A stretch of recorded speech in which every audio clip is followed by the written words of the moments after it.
Eto na nga mga chong, marami tayong basketball updates.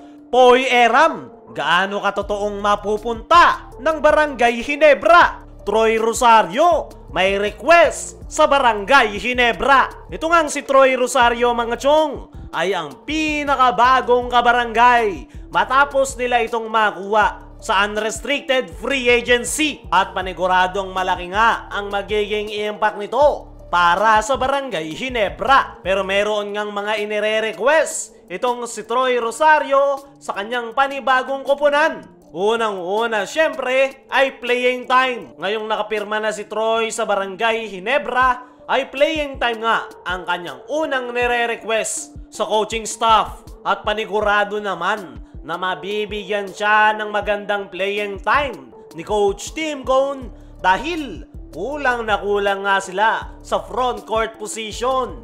Tanging si Japet lang yung kanilang inaasahan sa ilalim dahil itong si Jamie Malonzo at Isaac Go ay parehong nagre-recover pa rin sa kanilang injury. Kaya naman, sigurado talagang mabibigyan ng playing time itong si Troy Rosario, lalo na't naglalakihan yung mga imports na makakaharap nila this upcoming Commissioner's Cup. Sunod sa inire-request nitong si Troy Rosario ay bigyan siya ng time na makapag-adjust sa sistema. Alam naman nating lahat mga chong na hindi nga basta-basta yung sistema ang ginagamit ni Coach Tim Cone na triangle offense. Isa nga yan sa pinakamahirap na sistema na kinakailangan talagang aralin para mapatakbo ng maayos at kailangan rin ng solid team chemistry dahil more on ball movement ang kanilang ginagamit. Ang gusto nga ni Troy sa Barangay Ginebra fans ay bigyan siya ng panahon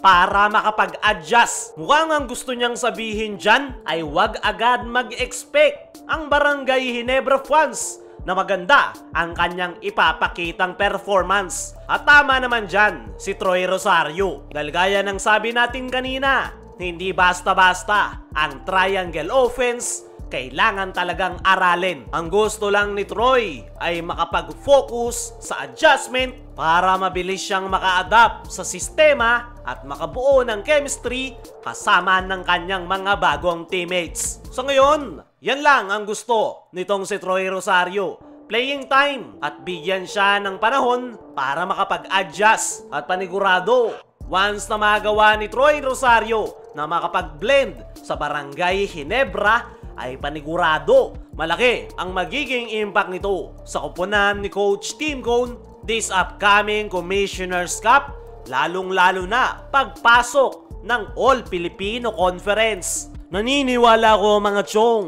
na si Troy Rosario ang sagot sa problema ng Barangay Ginebra na kakulangan sa front court position. Dahil sa kanyang height, ay kayang-kaya niya nga makipagsabayan sa ilalim. Magaling rin ito sa off-the-ball movement. Kaya naman, bagay na bagay talaga siya sa triangle offense. At the same time, ay meron pang may ko-contribute itong si Troy Rosario na po pwedeng mapakinabangan ni Coach Tim Cone, which is ang kanyang efficient outside shooting. Alam naman nating lahat mga chong na unti-unti nang nagtra-transition ang Barangay Ginebra. Kung dati ay puro lang sila sa ilalim, ngayon ay unti-unti na nga silang nagiging threat pagdating sa 3-point area. Actually, last conference, sila pa ang nanguna pagdating sa 3-point shooting percentage. Hindi lang nila yan naipakita last finals, kaya bigo silang makuha ang panalo. Kaya bukod sa inside presence,